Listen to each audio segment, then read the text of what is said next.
Hello दोस्तों, नमस्कार। मैं देवेंद्र सिंह आप सभी का स्वागत करता हूं आपके अपने यूट्यूब चैनल देवेंद्र क्लासेस में। तो पॉलिटी का मैंने आपको शुरू में स्टार्टिंग में बेसिक इंट्रोडक्शन दिया था। फिर दोबारा से मैं एक दूसरे एक्ट की तरफ आपको लेके चलता हूं। तो 1784 के एक्ट के बारे में चर्चा करते हैं प्यारे बच्चों। तो देखिएगा 1784 का ये एक्ट था, या हिंदी में बोल सकते हो आप इसे अधिनियम बोल सकते हो प्यारे बच्चों, अधिनियम बोल सकते हो।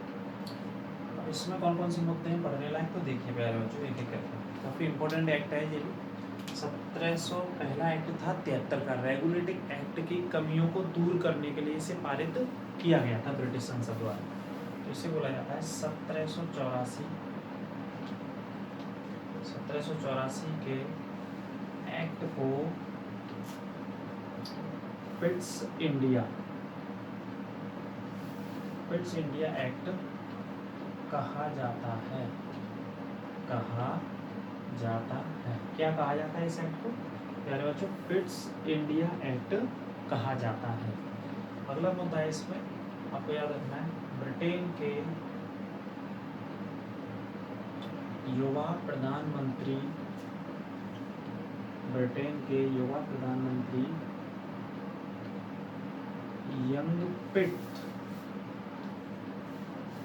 यंग पिट के द्वारा इसे पारित किया गया था। किसके द्वारा पारित किया गया था? ब्रिटिश सरकार में या हुकूमत में। ये ब्रिटेन के उस समय के प्रधानमंत्री थे, युवा प्रधानमंत्री कहे जाते थे, यंग पिट के द्वारा। इसी वजह से इस एक्ट का नाम पड़ा पिट्स इंडिया एक्ट को। क्या बोला गया? पिट्स इंडिया बोला गया, क्योंकि प्रधानमंत्री का नाम था। इन्होंने इसे पारित किया था। ये कौन थे? ब्रिटेन के प्रधानमंत्री थे प्यारे बच्चों। अगला मुद्दा इसमें पढ़ते हैं कि इसकी महत्वपूर्ण खासियत क्या थी। तो देखिए मुद्दा 1773 की खामियों को 1773 की खामियों को दूर करने के लिए इसे पारित किया गया था प्यारे बच्चों। कहने का मतलब है जो 1773 में कुछ कमियां रह गई थी, जैसा कि ब्रिटिश हुकूमत को लगता था, उन कमियों में संशोधन करके एक नया कानून भारत में पारित किया गया। उस कानून को नाम दिया गया 1784 का पिट्स इंडिया एक्ट, या पिट्स इंडिया का अधिनियम इसे कहा गया। वहाँ के एक प्रधानमंत्री थे यंग पिट, उनके द्वारा इसे संसद में रखा गया था। उन्हीं के नाम पर इसका नाम पिट्स इंडिया एक्ट रखा गया। इसका एक महत्वपूर्ण पॉइंट जो मुद्दा परीक्षाओं में आता गया है, ब्रिटेन में 6 सदस्यीय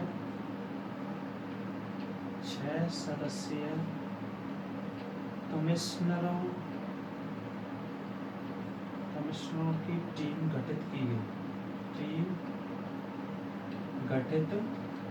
की गई थी। सबसे इम्पोर्टेंट मुद्दा है जो परीक्षाओं में पूछा गया है, चाहे आप पीसीएस की परीक्षा उठा लेना, सिविल की परीक्षा उठा लेना, यहाँ से ये प्रश्न पूछा गया। क्या किया गया था? 6 सदस्यीय कमिश्नरों की एक टीम गठित की गई थी, 6 अधिकारियों की एक टीम गठित की गई थी, जिन्हें कमिश्नर का रैंक का अधिकारी माना जाता था ब्रिटेन में। इन्हें क्या बोला गया? इन 6 सदस्यीय जो टीम थी, 6 सदस्यीय टीम को क्या बोला गया? Board of control. इस 6 सदस्यीय टीम को क्या बोला गया? बोर्ड ऑफ कंट्रोल के नाम से ब्रिटेन में जाना गया या बोला गया। तो आपको याद रखना, डायरेक्ट भी क्वेश्चन आया है, बोर्ड ऑफ कंट्रोल की स्थापना कौन से अधिनियम में की गई थी? तो बोर्ड ऑफ कंट्रोल की स्थापना 1784 के पिट्स इंडिया एक्ट में की गई थी प्यारे बच्चों। तो देखिए अगला मुद्दा इसी में बात करते हैं, अगले पॉइंट की। पिट्स इंडिया एक्ट में कंपनी जो थी, कौन सी कंपनी? British company. तो ब्रिटिश कंपनी के कार्यों को 2 रूप से बांट दिया गया। कितने रूप से? 2 तरीके से बांट दिया गया इस अधिनियम में। एक हो गए आपके राजनीतिक कार्य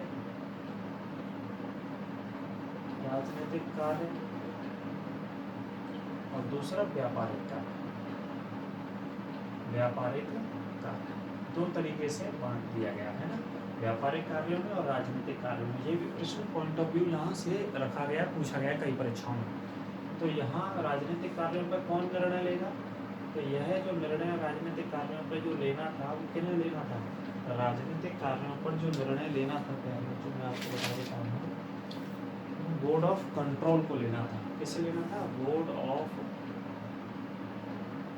अभी मैंने बताया आपको बोर्ड ऑफ कंट्रोल कि जो 6 सदस्य थे। बोर्ड ऑफ कंट्रोल में कितने सदस्य शामिल थे, 6 सदस्य शामिल थे। तो राजनीतिक कार्यों पर इन्हीं को निर्णय लेना था। जो भी British East India company Bharat में राजनीतिक दृष्टि से जो भी कार्य कर रही थी, तो इन पर निर्णय लेने के लिए इस बोर्ड को बनाया गया। अच्छा, जो व्यापारिक कार्य कंपनी कर रही थी वो किन के नियंत्रण में थे, वो जो संचालनकर्ता के देख रेख में, संचालन जो ब्रिटिश ईस्ट इंडिया कंपनी के संचालन करता थे भारत में, उनकी देख रेख में व्यापारिक कार्यों को यहाँ पर यह अनुमति दी गई थी। तो इस प्रकार से कंपनी को दो प्रकार से, या कंपनी के कार्यों को दो प्रकार से बांट दिया था। ब्रिटिश ईस्ट इंडिया कंपनी थी, इसके कार्यों को एक राजनीतिक कार्य अलग से इसके स्थापित किए गए और व्यापारिक कार्य। क्योंकि आपको पता है ब्रिटिश ईस्ट इंडिया कंपनी क्या करने आए थे, व्यापार करने के उद्देश्य से भारत में आए थे, लेकिन काम क्या करने लग गए, भारत में राजनीतिक कार्य भी करने लग गए। तो राजनीतिक कार्य पर अगर कोई भी निर्णय लेना होता तो निर्णय कौन लेता था, बोर्ड ऑफ कंट्रोल 1784 के बाद। और बोर्ड ऑफ कंट्रोल में कितने लोग थे, 6 सदस्य शामिल थे। और 6 सदस्य कौन थे, जो कमिश्नर रैंक के एक अधिकारी थे, जो ब्रिटेन में इनको रखा गया था। तो इसे किस नाम से जाना था, पिट्स इंडिया एक्ट के नाम से इसे जाना जाता है। अब एक और मुद्दा हो रहा है यहाँ पर, एक मुद्दा हो रहा है नागरिक, है ना, राजस्व, है ना, सैनिक या असैनिक, राजस्व, नागरिक, सैनिक या असैनिक कार्यों पर निर्णय, इन कार्यों पर निर्णय किसे लेना था, इन कार्यों पर निर्णय ब्रिटिश ईस्ट इंडिया कंपनी को लेना था पूरी तरीके से। इन कार्यों पर निर्णय बोर्ड ऑफ कंट्रोल को, सॉरी माफ कीजिए, बोर्ड ऑफ कंट्रोल को ये निर्णय लेना था इन कार्यों पर।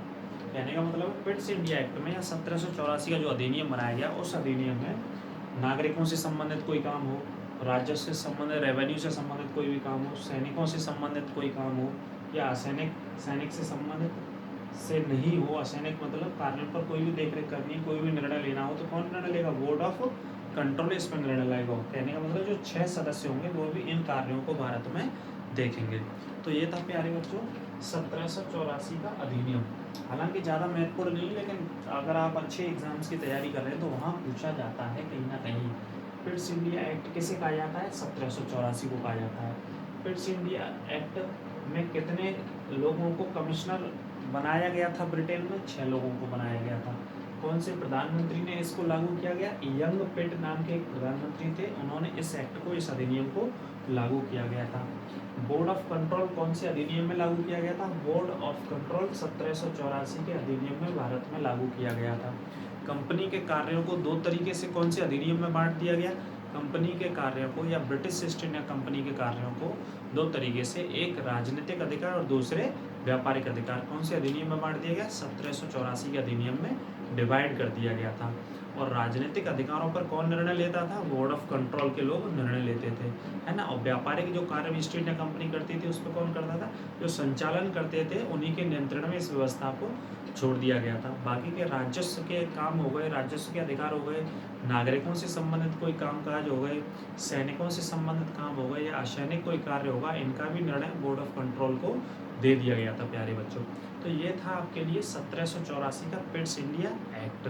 आप इसे आसानी से नोट कर लेना, वीडियो को पॉज करके देख सकते हैं, मेरी वीडियो को रिपीट करके बाद में आप देख सकते हैं। मैं अगले एक्ट की ओर आपको लेकर के चलता हूँ। 1793 अगले एक्ट की बात करते प्यारे बच्चों। अगला अधिनियम था 1793 का।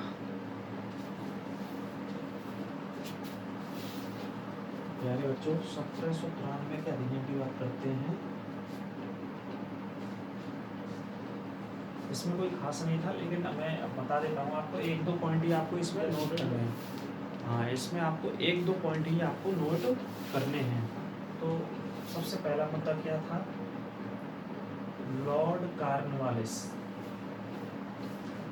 लॉर्ड कॉर्नवालिस के समय 1793 का अधिनियम या एक्ट से कहा जाता है। लॉर्ड कॉर्नवालिस के समय इसे ब्रिटिश संसद में लागू किया गया था। किसके समय लागू किया गया था प्यारे बच्चों? लॉर्ड कॉर्नवालिस के समय में 1793 के अधिनियम को लागू किया गया था प्यारे बच्चों। और अगला मुद्दा इसमें है, जो इम्पोर्टेंट बात है, 20 वर्षों के लिए, है ना, 20 वर्षों के लिए कंपनी के, कौन सी company? British East India Company. कितने वर्षों के लिए? 20 वर्षों के लिए कंपनी के व्यापारिक अधिकारों को या कार्यों को बढ़ाने की अनुमति दे दी गई। किसकी अनुमति? बढ़ाने की अनुमति दे दी गई थी। बढ़ाने की अनुमति दे दी गई थी।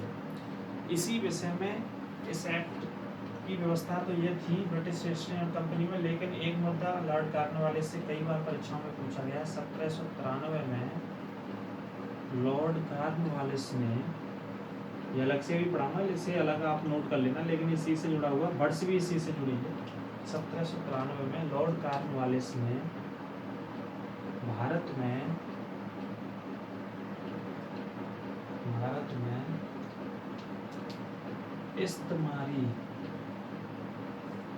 इस्तेमारी बंदोबस्त को लागू किया था।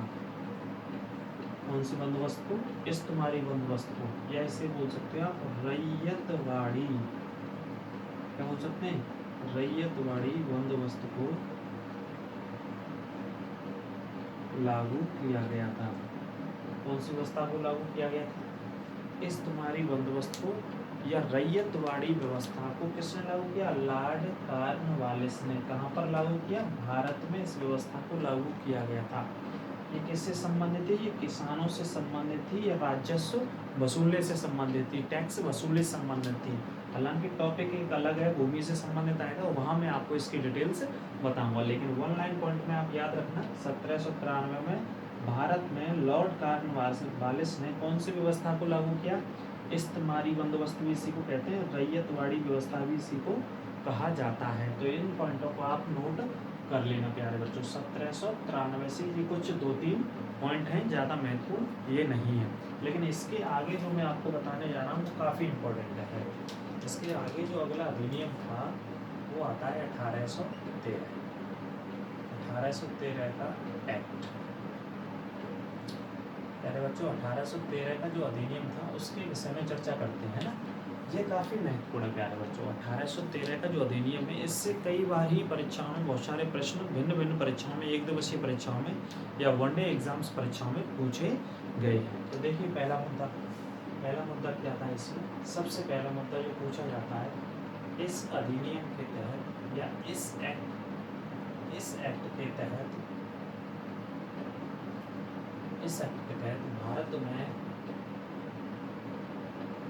भारत में साहित्य उत्थान के लिए, आप बात समझ पा रहे होंगे, साहित्य उत्थान के लिए अथवा विज्ञान के प्रचार के लिए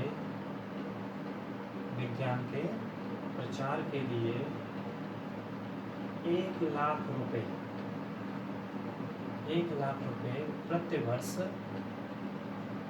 प्रतिवर्ष कंपनी द्वारा खर्च करने का निर्णय लिया गया था, है ना प्यारे बच्चों। तो आपको ये मुद्दा याद रखना है, सबसे मोस्ट इम्पोर्टेंट पॉइंट है इस एक्ट का, जो सबसे ज़्यादा परीक्षाओं में पूछा गया है। क्योंकि ब्रिटिश ईस्ट इंडिया कंपनी के लोग या अंग्रेज ये चाहते थे कि भारत में भी शिक्षा का प्रचार प्रसार हो, शिक्षा का उत्थान कैसे किया जाए, शिक्षा को प्रगति पर किस तरीके से लाया जाए, या शिक्षा की उन्नति कैसे किया जाए, या विज्ञान का प्रचार प्रसार किस तरीके से भारत में किया जाए, भारत के अलग अलग राज्यों में दूर सुदूर के क्षेत्रों तक, शहरों तक किस तरीके से किया जाए। तो इस व्यवस्था को, शिक्षा को बढ़ाने के लिए, तो ये व्यवस्था 1813 में, 1793 के बाद अगला अधिनियम 1813 आता है ना, लगभग 20 सालों का अंतर रहता है सभी अधिनियमों में। तो इस एक्ट के तहत भारत में साहित्य उत्थान है ना, कल्चर मतलब शिक्षा का उत्थान कैसे किया जाए के लिए, अथवा विज्ञान को अलग से शामिल किया उन्होंने इंडिविजुअल तरीके से, विज्ञान का प्रचार प्रसार किस तरीके से करना है। तो इन सारी चीज़ों के लिए, शिक्षा को बढ़ाने के लिए, शिक्षा का प्रसार करने के लिए, भारतीय शिक्षा को ऊपर लाने के लिए 1 लाख रुपए प्रति वर्ष ब्रिटिश ईस्ट इंडिया कंपनी खर्च करेगी। किस पर खर्च करेगी? भारतीयों की शिक्षा बढ़ाने के लिए। तो ये व्यवस्था में पहला पॉइंट किया गया। अगला मुद्दा इसमें क्या था? अगला मुद्दा देख लीजिए, ईसाइयों को, है ना, ये मुद्दा बड़ा महत्वपूर्ण है, इस पॉइंट को भी आप नोट करेंगे और अच्छे से लिखेंगे। ईसाइयों को भारत में ईसाई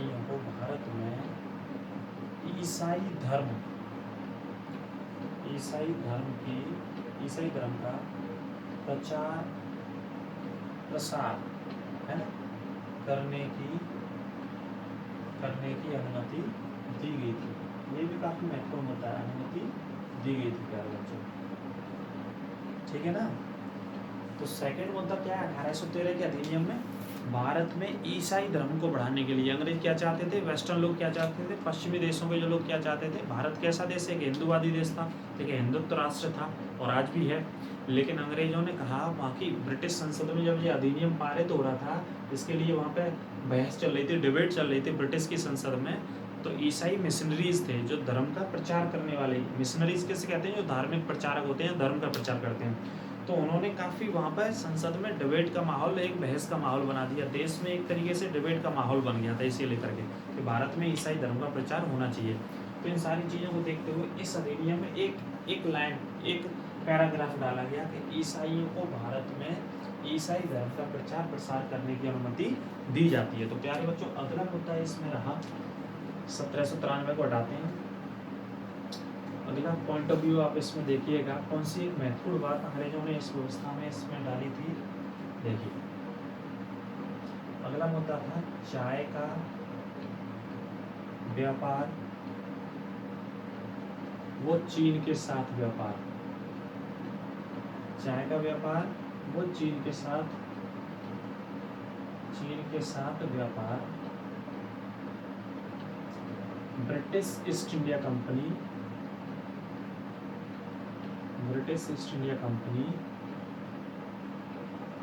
करती रहेगी। ये वाला मुद्दा क्यों इसमें डाला गया और इस वजह से इस मुद्दे को शामिल किया गया है, मैं आपको बता देता हूँ। यहाँ लिखा गया है किसका व्यापार, चाय का व्यापार, और देश शामिल किया, कौन सा देश है, चीन। तो चाय का व्यापार भी ईस्ट इंडिया कंपनी करती रहेगी भारत के साथ, और चीन के साथ जो व्यापार करती थी वो भी अधिकार किसके पास रहेंगे, अभी हाल फिलहाल कंपनी के पास रहेंगे। क्यों रहेंगे, ये पॉइंट क्यों आया, ये पॉइंट इसलिए आया, इसे देखिए आप। 1813 में ब्रिटिश संसद द्वारा कंपनी के व्यापारिक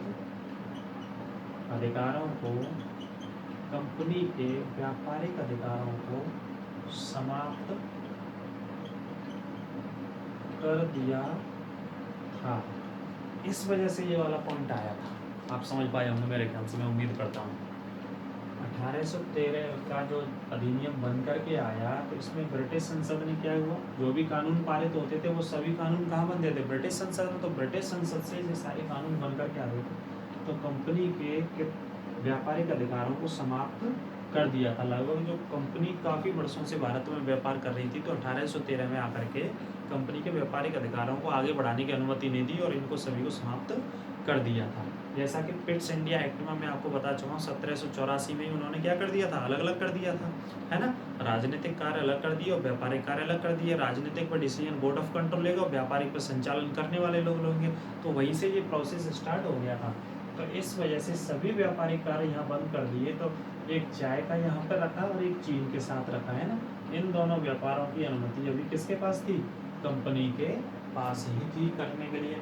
और सबसे महत्वपूर्ण जो मुद्दा मैंने आपको बताया है ना, जो परीक्षाओं में प्रश्न पूछा गया है, वो ये वाला आपको याद रखना है। कौन से अधिनियम के तहत 1 लाख रुपए भारतीयों की शिक्षा पर खर्च करने का प्रावधान किया गया था। तो प्यारे बच्चों आपको याद रखना है 1 लाख रुपए खर्च करने का प्रावधान 1813 के अधिनियम में किया गया था। दूसरा मुद्दा, ईसाइयों को ईसाई धर्म का प्रचार करने की अनुमति कौन से कानून में दी गई भारत में, तो 1813 के कानून में ईसाई धर्म का प्रचार प्रसार भारत में बढ़ाने के लिए अनुमति दी गई थी। अगला मुद्दा, चीन के साथ व्यापार को कंपनी के साथ बनाए रखने का अधिकार कौन से अधिनियम में था, तो 1813 के अधिनियम में था। चाय का व्यापार भी 1813 के अधिनियम में था। कौन से अधिनियम में या एक्ट में या कौन से कानून में 20 वर्षों के व्यापारिक व्यवस्था को समाप्त कर दिया गया, तो आपको याद रखना है 1813 के अधिनियम में यह वाली व्यवस्था को खत्म या समाप्त करने का निर्णय ब्रिटिश कंपनी द्वारा ब्रिटिश संसद के द्वारा लिया गया था। तो ये थे प्यारे बच्चों आपके लिए जो अधिनियम थे। कौन कौन से अधिनियम थे मैं आपको बता देता हूँ जो डिस्कस किए। एक 1784 का, है ना, 1793, ये क्रम से आपके लिए आते रहेंगे, आप इनको नोट करते चलिए, नोट्स बनाते चलिए, है ना। 1784 के बाद कौन सा मैंने डिस्कस किया, 1784, 1793 और 1813। ये 3 अधिनियम आपके अभी तक कंप्लीट हो गए हैं ना। इनमें जो सबसे मोस्ट इम्पोर्टेंट है, इसमें याद रखना है पिट्स इंडिया एक्ट से कहा गया, तो प्रधानमंत्री का नाम था, नामकरण किया गया। और सबसे ज़्यादा मोस्ट इम्पोर्टेंट इसमें ये वाला पॉइंट याद रखना है, 1 लाख रुपए भारतीयों की शिक्षा पर खर्च करने का प्रावधान किया गया। तो प्यारे बच्चों ये तीनों एक्ट आपके सामने मैंने डिस्कस इस क्लास में कर दिए हैं। उम्मीद करता हूँ कि आप समझ पाए होंगे। यदि आप नहीं भी समझ पाते हैं, कोई भी दिक्कत आती है, तो आप कमेंट बॉक्स में जाकर के कमेंट कर सकते हैं। मैं अगली क्लास में उससे संबंधित आपकी क्वेरीज को समाधान या सॉल्व करने की कोशिश करूँगा। और आप ज़्यादा से ज़्यादा इस वीडियो को शेयर करें और ज़्यादा से ज़्यादा दोस्तों तक, मित्रों तक पहुँचाएँ और सब्सक्राइब करें। यदि आपने हमारे YouTube चैनल को अभी तक सब्सक्राइब नहीं किया है, तो आप हमारे YouTube चैनल को सब्सक्राइब करें और बेल आइकन दबाना ना भूलें। आप घरों में सुरक्षित रहिए, सावधान रहिए और सतर्क रहिए। इसी के साथ मैं आज की क्लास यहीं ख़त्म करता हूँ। जय हिंद।